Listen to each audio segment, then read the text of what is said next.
Good morning, welcome back to Erasmus TV. Traditionally, thousands of students start their time as a student at the Eurekaweek, but this year it will probably be all very different. Here to give us an Eurekaweek update is the chairman, Sander Doude van Troostwijk. Very welcome. Thank you. But we start at the other side of the table. Welcome, Rutger Engels. Last week the announcement came that students will only be allowed to travel between 11 o'clock in the morning and 3 o'clock in the afternoon with public transport. This is one of the, restrictions. This travel restriction is one of the conditions, I should say, for restarting live education. But is this 3 o'clock schedule doable or even acceptable for this university? Yeah. I think there are two sides of this story. So first of all, it's very restrictive. It's really narrow because if you do the math, well, it basically means we can teach for 2 or 3 hours on a day, and that is, makes it hardly possible to accommodate all the students. On the other hand, we decided to do online teaching and exams for the rest of the academic year. So in principle, this academic year, very few students will come to the campus anyway.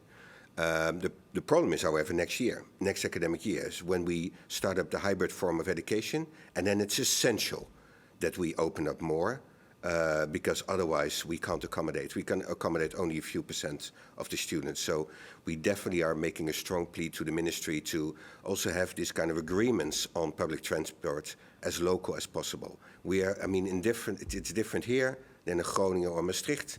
So we have to. Our plea is to make the arrangements locally.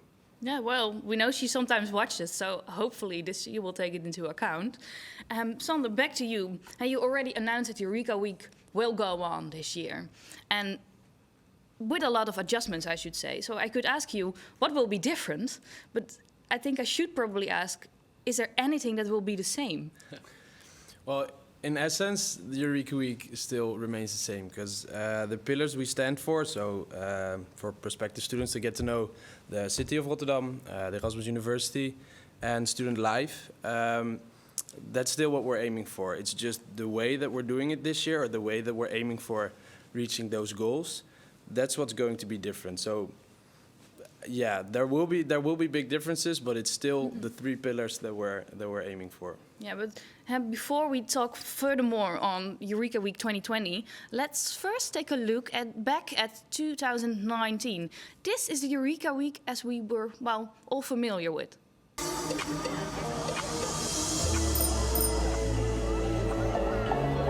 just wanted to call you to let you know that I'm having so much fun. It's amazing here.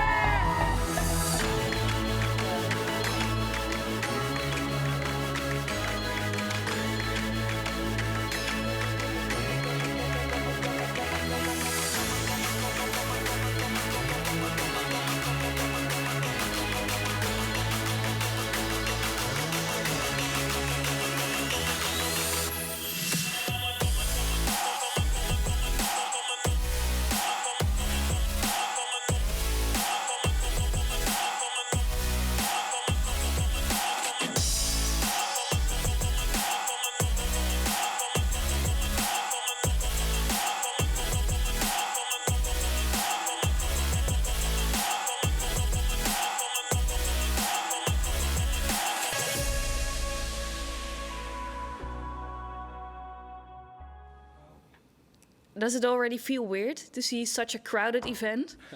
Yeah, well, it's been a while, right, since we've been able to go to these big events.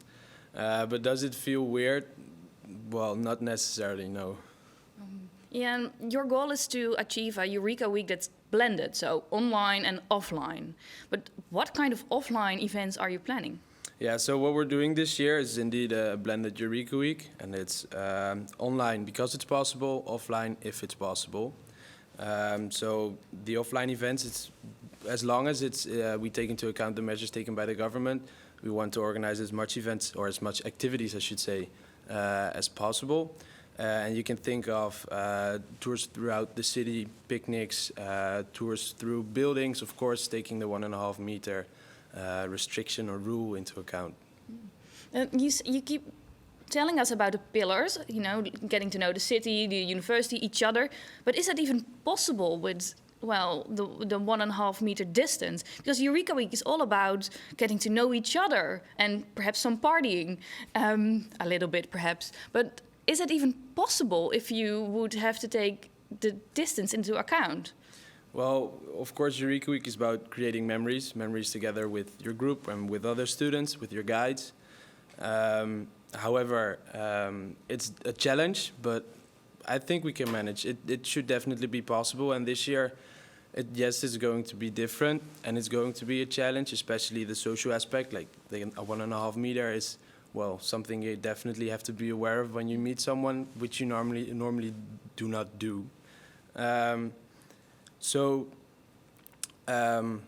Wait, can you repeat it? We saw the video and we saw thousands of students, like over 4,000 freshmen partying together. That won't be possible. How big can groups get, do you think? Well, that's something we don't know, of course. And it's going to be impossible to put 4,000 or 5,000 people into one room, again, just like we did in previous Eureka Weeks. But this year we're definitely looking into the possibilities where we can still have this feeling of being together without actually being together. Yes, Rutger, I heard that you were pretty enthusiastic about the plans Eureka Week has, but sorry, I don't really hear a lot of plans. I hear a lot of, well, things they want to do. What is, why are you then still, well, feeling happy about these plans? Well, I mean, first of all, studying is more than sitting behind your computer, behind your desktop and following courses and doing exams. So what he is saying is it's about the student life experience. It's meeting friends, making friends. That's what studying is. That is what campus life is. And I think what the plans they are making are amazing. It's a major challenge to do so, given the uncertainties and the changes that have to be made. But I'm incredibly proud they're doing so. To be concrete, you have to ask him what the plans are, not me. Are there any plans? Yes, well, yes, of course. But we don't want to send anything into the world without knowing for sure that it's going to happen. So, like I said, the online part is because it's possible. It will be an interactive digital platform where students can get to meet each other as well, but in an online version.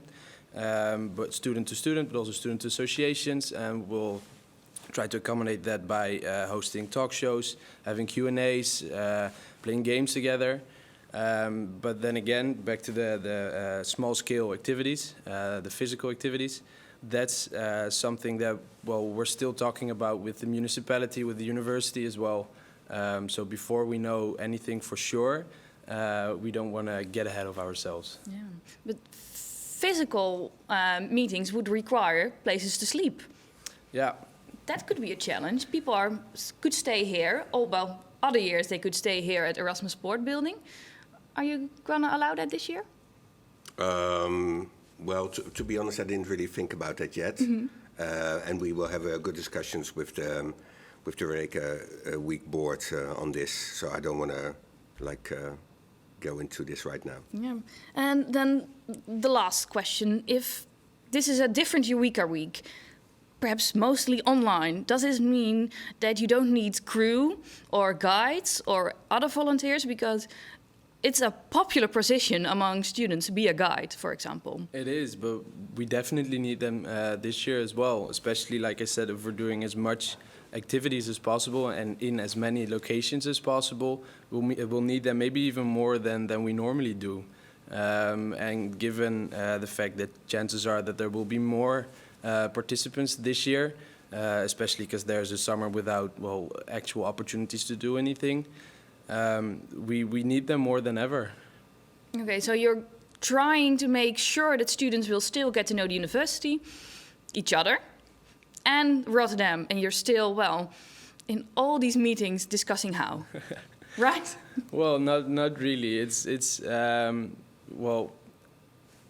The meetings are constructive, of course, but it's hard given the uncertainties, like Rutger said, to give a certain moment in time when we know for sure, when we know everything. So chances are that changes will be made or will have to be made before the Eureka Week. It's just the uncertainties in this current situation. Yeah, but August 17 is the date, well, it should start. Still, freshmen can put it up in their calendars? Definitely, definitely. Wow. And for a little side note for the internationals, it starts on the 16th of August. If we have any internationals coming, of course. Of course we will. Yeah, sure. Well, we'll see about that. Thank you all for watching for now, at least. We will be back in a week, so see you next Tuesday. Thank you all for watching.